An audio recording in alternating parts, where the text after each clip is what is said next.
Thanks so much. Before we begin our special Q&A, I'd like to introduce to the stage Doran Weber from the Alfred P. Sloan Foundation. Hi, everybody. It's great to be here.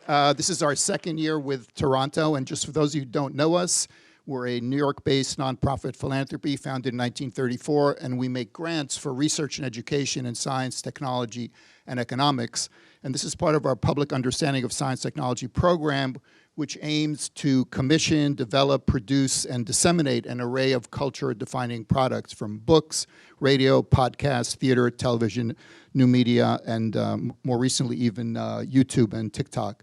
We're platform agnostic, and we're synergistic. So for example, 2 of our book grants became big movies that you will have heard of. One was Hidden Figures, which became a hit film about 5 years ago. And the second one, you may not know the book, American Prometheus, but it was the basis of a film you will have heard about called Oppenheimer, which won the Academy Award last year. It was an adaptation by Chris Nolan of a book grant that we made. But we also make direct grants for films. We support a dozen of the leading film schools in the country. We give annual awards in screenwriting and film production.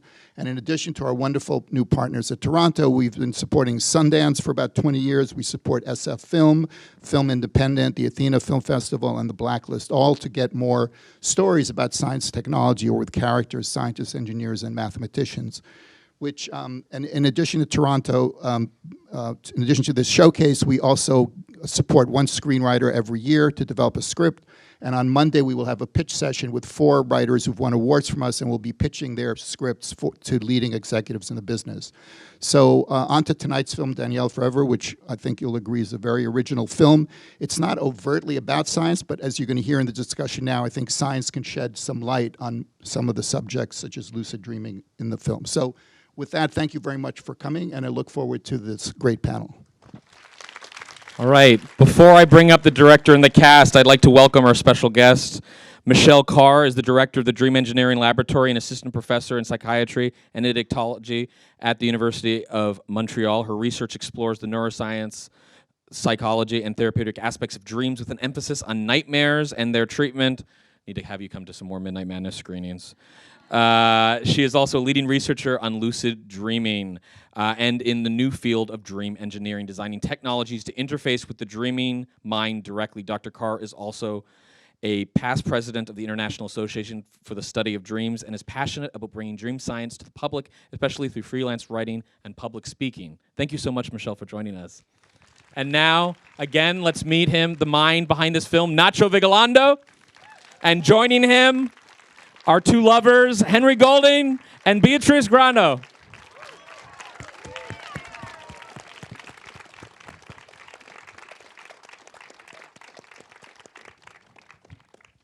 All right, so. It's okay. Hi, guys. Hi. So we're going to get deep in about this film. I mean, first of all, you're all very familiar with the film that you made, but Michelle, I wanted to ask you initially sort of what your reaction was to just the very idea of being able to manifest lucid dreams as described in this film, to sort of actualize them. Can we preempt this interview with saying that we're totally going to get grilled on stuff we have no idea about, so please, embarrass us. I really enjoyed the portrayal of lucid dreaming in this film. I thought it was a really novel way of showing it. I think you did your research, actually, because there are a lot of little tips and tricks that lucid dreamers use, and I think that came out, yeah. Well, Nacho, yesterday at the premiere, someone had asked you about the idea of world building, the rules of the dreams, and you spoke about how you didn't want these dreams to look the way dreams typically were represented in movies. Oh, by the way, I'm sorry, I'm having this jet lag overdose, and I don't feel lucid now when I'm awake. I don't. So, I feel that the starting point of the movie is kill what we call the dream logic in films. Like, instead of like using dreams as an open window to the subconscious of the characters, I don't think dreams have meaning at all. I mean, I feel like when we try to find meanings in dreams, we're doing what we do all the time as humans, like trying to find meaning in everything. But in movies, dreams, they tend to be this portal to the, like raw poetry instead of a more narrative section in the film. And in this movie, it's like we kill the dreams. Like it's like we turn the dreams into a parking lot, and so he can park his car and he can build like a Lego construction. So, and later in the second half, like the traditional dream logic starts to devour everything because of what happens. But I mean, it's kind of sad if you think about it. It's like it's time you dream instead of like having this. Like beautifully out of control experience, like you're building your flat and your everyday, and you take a walk. It's like instead of dreams as a portal to fantasy, it's like, okay, what if I build my everyday, my normal life with my girlfriend and nothing else? So I wanted to get your sort of vision established before returning to Michelle to actually get. How do we understand what is a lucid dream from the neurological and psychological processes of what is actually happening in our brain? Okay, yeah, so they do define lucid dreaming very clearly in the movie. This is just a dream where you become aware of the fact that you're dreaming while you're within the dream. And you do have some level of control, at least over yourself, over your thoughts in the dream, with varying levels of control over the actual dream world. And we think that's what's happening is just that there are areas of the brain, the frontal part of the brain, that are becoming more active when we're in sleep, in REM sleep. And this allows us to have more insight, more self-awareness. We're able to reflect on what we're thinking, what we're experiencing, and so we're able to decide how to act in a dream. Whereas normally in dreams, we're kind of just thrown into a situation and we just follow along with whatever's occurring without thinking too much about it. When we're lucid, we can reflect on what we're experiencing, and then we can decide what we want to do. So this is really kind of, it's more wake-like. It's kind of like some people call it a hybrid state. It's kind of a little bit of sleep, but parts of your brain are waking up that aren't normally awake, and so you're able to have more wakeful consciousness. And what do we understand what the catalyst of that transition is? Not completely, but there are different techniques that we can use to induce this state, and a lot of them they rely a lot on memory and on intention, but also on physiological wakefulness. So some of the techniques are just literally waking yourself up a couple hours earlier than normal and staying awake for 30 minutes and really setting this intention in your mind that you want to have a lucid dream. And this just allows you, when you fall back asleep, that you kind of carry that memory into sleep, and you carry this more wakeful brain state into the sleep. So it's a bit of just like a more wakeful sleep state is all we really know about it so far. Yeah. So in this film, the premise is to use lucid dreaming as a therapeutic purpose. Is that something that is being currently explored?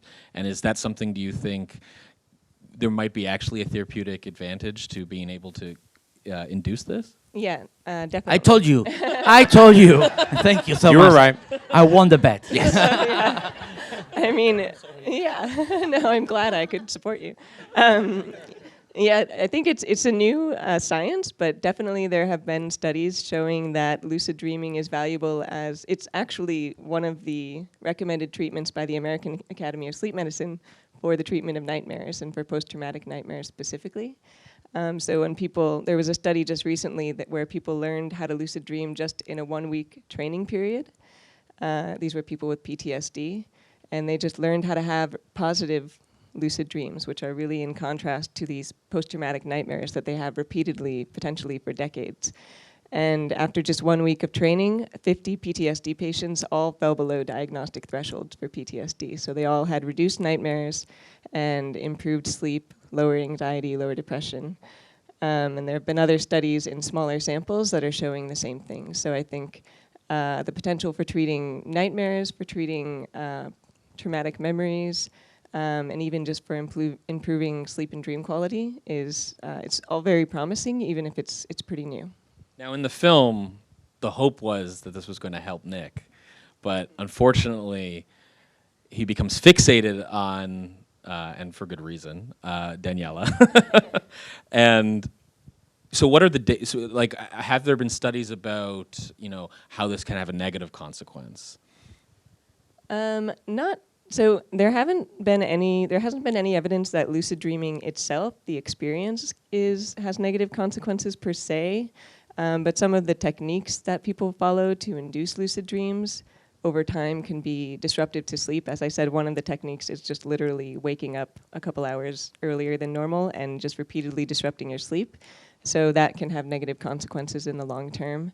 There was one other thing you portrayed is at the end, sometimes people who have lucid dreams a lot, they'll have something called false awakenings. And this is where you think that you've woken up after having a very vivid dream, and you maybe get up out of bed and go about your day. And then after a few minutes, you then have another awakening where you wake up for real.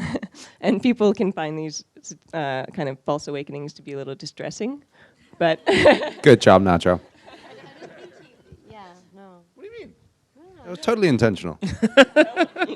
There's a beautiful moment. I want to involve the cast a bit. There's a beautiful moment, really, at the end of the film. Beatrice, your performance. You have a moment where you wake from a dream, and you're asked, "What were you dreaming of, or do you remember?" And you don't. You say you don't remember. You don't. And I'd love to just hear from the cast, well, from Beatrice and Nacho, about sort of directing that moment, because I think it's really beautiful. Yeah, no, it was really great. I think Nacho really wanted me to have an emotional moment, and then for him it was very important for me to kind of like look at the tear and not really understanding why I was in pain. To remember that when we shoot that. I was. It was kind of. I was asking you to do something kind of complex because I know what it is to wake up under this overwhelming emotion, but you don't actually remember what you just dream. And in that scene, I mean, Nicholas goes away forever. Like that's the very end of Nicholas. And I wanted to make clear that once you say you don't remember, you say it for real. Like you're not trying to calm down. Yeah. To kind of lie Teresa, to her, like, like, you're oh, like, I don't remember. Like and, she and honest. I was scared of asking you to do a lot of stuff in a couple of seconds, because normally, if you're asking too much, like a bunch of transitions in few time, maybe it's because you are forgetting about doing something with the camera or something. So I was just like throwing everything at you. And I think it works perfectly. Like, it's pretty clear that Nicholas disappears from your memory at all. Yeah. Down there. He's gone. Yeah. But it was fun. It was great. And I'm curious also just about, do any of you have experienced lucid dreaming, or do you have a history or relationship with lucid dreaming that informed how you approached your characters? Nacho, your direction, your visualization, but also Henry, how you behaved in those spaces. I think for myself, my experiences with lucid dreaming really are unintentional. I've never gone to bed thinking, you know what, tonight's the night. It's gonna be great, because it never happens. I think with practice, of course, you can find the ways to sort of get there. But I do remember specific dreams in which, lack of a better word, awaken within the dream. And so for me, you're dreaming, but at the same time, you can't quite understand the grasp of the magnitude of the world that you're in, because it could be anything. And so, like Nick, he has such blinkers on. He has one track, and that's like the love of his life. He wants to bring that back, and that's the thing that he's holding on to the most. And so he builds this tiny world from memory and from experiences. And like you said, like he wastes this amazing power on creating his room and his street that he walks on and the haunted house that he sort of used to work in, because he has such fond memories of it. But he's so enamored with the idea of bringing back Daniela, he forgets to see the woods before the forest. You know what the saying. For the trees. So one thing that struck me, and Michelle, I'd be curious to know if there's any discussion of this in this science. I began to interpret what was sort of happening to Nick and Daniela was they were in a sense in a kind of simulation, and it almost becomes an AI narrative at a certain point, in that Beatrice is like an artificial intelligence that is growing more autonomous and developing agency as she goes along, and this becomes a problem for Nick, and he reacts in a certain way. But I'm curious if, because I've heard colloquially, and maybe this is going to make me sound like a Luddite, but like people refer to the brain as one of the most sophisticated computers.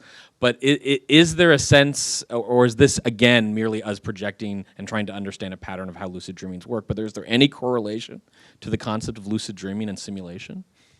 Oh yeah, simulation is one of the biggest models of dreaming. It's called simulation theories of dreaming, and the fact that within a dream we create, and this is what's so striking in lucid dreaming is you see firsthand that your mind is creating such a vivid, detailed, spontaneous, instantaneous representation of a world that you can interact with that responds to you.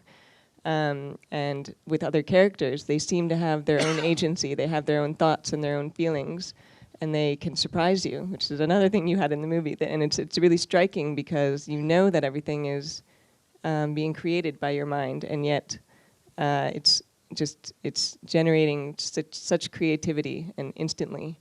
And that's what kind of leads people to describe dreaming as a simulation, a world simulation, a social simulation, a threat simulation, that there are certain things that dreaming seems to take from the world and want us to engage with in sleep, perhaps for evolutionary reasons or other functions. We don't really know the function of dreaming altogether, but it seems to be no idea, right? We have no... We have a lot of theories.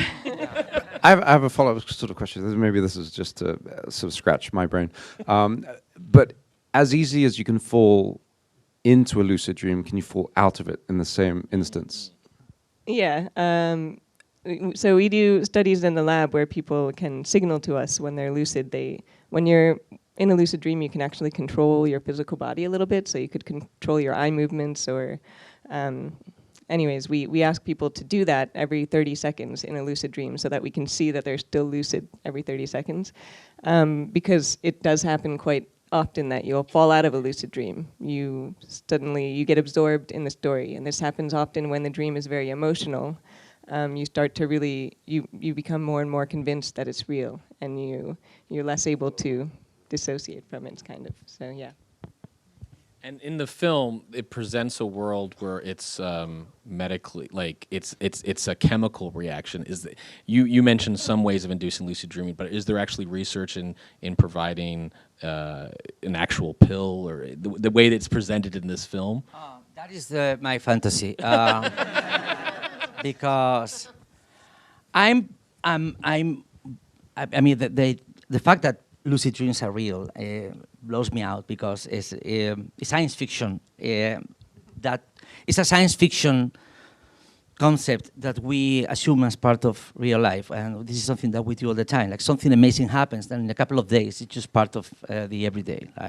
It's like if aliens came, we would be bored, in a week, and we will be listening to podcast about something else, and I'm blown away by this thing all the time. But as you describe, lucid dreams require discipline. And let's put it this way: if ADHD had a flag, that would be my face. I mean, I have this massive case of ADHD. That's the way I'm famous in Spain. They don't call me, this is not, this is the filmmaker, no, this is the ADHD guy. So that's how big it is. And discipline is something that is kind of unreachable for my brain. But a pill, I can take a pill or two. I can see myself getting addicted to a pill. Why not? Yeah, I've been there. So yeah, there is. Yeah. There's some evidence that there is a pill that can help. Yeah, Suddenly we knew about that, right? My pupils grow up. So, What? Now, allow me to ask the scientific question. What was Nick's smoking, How and much? where can I get one? Where can we get this? How much I do it? Can you give me a phone? Or? There is a little bit of research on this medication. It's that's used in Alzheimer's, so to help people with cognitive decline. I have some. And there's of that. evidence Yeah, that it increases. Isn't that lucid what they use dreaming. for like Planet of the Apes, like some Alzheimer's disease? Like, no, okay. That is That's another not a good Sloan thing. panel. You have to go to that one. Sorry, Planet we're on of the the Daniela Apes. Forever. We It was cannot go to. Alzheimer's medicine. I don't know about that. Yeah. Oh, man, that's amazing. I had no idea. No,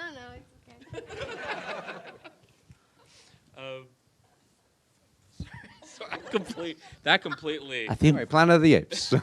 so. I have to say that I had no idea about what you just mentioned. So I'm getting nervous. Like, Well, yeah, I mean there have been a few studies that this medication can help people have lucid dreams, but it's not.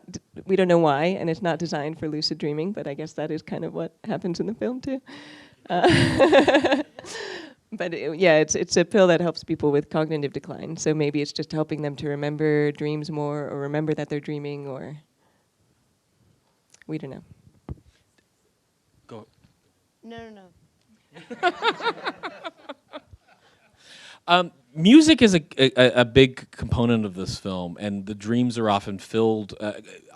Sometimes people sort of view dreams as sort of a visual sense. But has there been a study in terms of the oral, the audio sort of? Because I just sort of, speaking from experience, I always sort of seem to remember these lucid dreams or be somewhat aware of them in a very visual way, but not necessarily with regards to sound. And I'm wondering sort of what some of anecdotal conversations you've had about that, or some scientific sort of studies in that regard.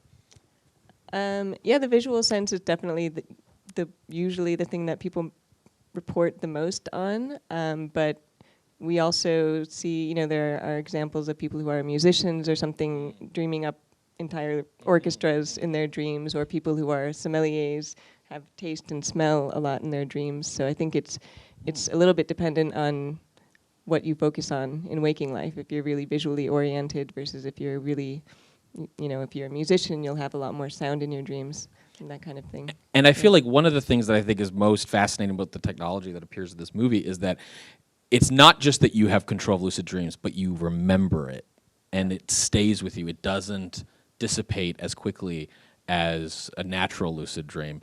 What can people do to hang on to those dreams? Are there studies, or even are we looking into technologies that allow us to retain that? Because again, as creatives, sometimes the most frustrating thing is to have that perfect dream where you wake up and you realize, that was it. That was the writer's block that that was blocking my creative pathways, and now I don't remember it. I'm wondering if there's been any study in that regard. Yeah, I mean, just keeping a dream diary is the basic advice we give to people, because the more you write them down or remember them, the better you will remember them in the future. And there's even, it's not clear, but maybe even that paying more attention to your dreams actually makes them more vivid, or maybe you're just remembering them more.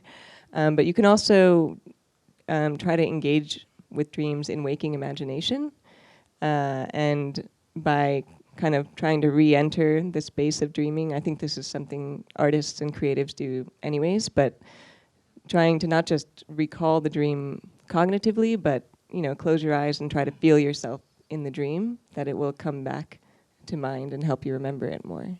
Yeah. This has been an incredible conversation, and this is a terrific. I love this film so much, and and Nacho, it's clear that you were right on the money in some respects. But Michelle, are there other movies, too, that we could make a great double bill with Daniela Forever, or a triple bill? Other films, other works of art that have engaged with a dream science that you appreciate? Well, I'm going to give the most obvious answer, which is, my two favorites are Inception and Waking Life. I think those are great representations of dreaming, lucid dreaming. So, but I loved this film a lot. I'm really glad to see a new one about lucid dreaming. Nacho, were there any that you were thinking of while you were working on this film? Even if it was I'm going to do the opposite of that. It's dangerous to keep movies in mind like Inception, because that's a completely different budget, and like trying to you never have to you have to be really clever with your references, because if you try to imitate a movie that has like 100 times better the money, you're going to just make like a pale version of that one. So Well, you made a terrific film. Please, oh yeah, let's but, celebrate. but yeah, well, we had to. Yeah, but it's like okay, we're gonna be able to make a movie that deal with a kind of language that dreams impose on screen, and I think we try to do our best into like dealing with the language of filmmaking instead of like going full crazy CGI. Just using the sound and the cuts and the acting themselves and the aesthetic choice of separating the reality. Oh my and God, all, that is you the know, yeah. that is the same camera that I used when I started making short films in 1995. It was a Betamax camera. Yeah. So it was like really amazing to shoot scene and see the camera team like holding the magnetic tape. So like, okay, don't breathe too hard because this can break. This is the film. Like going back to that place, that was really amazing. Which is not celluloid versus digital. I mean, this is the third vortex in the triangle. This is not like in the. I feel like in the debate about digital versus film, celluloid, we forget about magnetic analogic tapes, which is has nothing to do with the two of them. And I just realized that my fetish as a filmmaker has nothing to do with a fucking celluloid. I don't care about that. But when I see a drop in the digital, in the Betacam version of the movie, each time I see a drop, any the image little goes defect, like, like that. Well, again, I love that. Yeah, I mean, and it's like those things that happen in dreams that we just quite can't control or can't understand. Thank you so much. It's been a wonderful panel. You've been a wonderful audience. Please remember to vote for the film at tiff.net/vote. Thank you so much.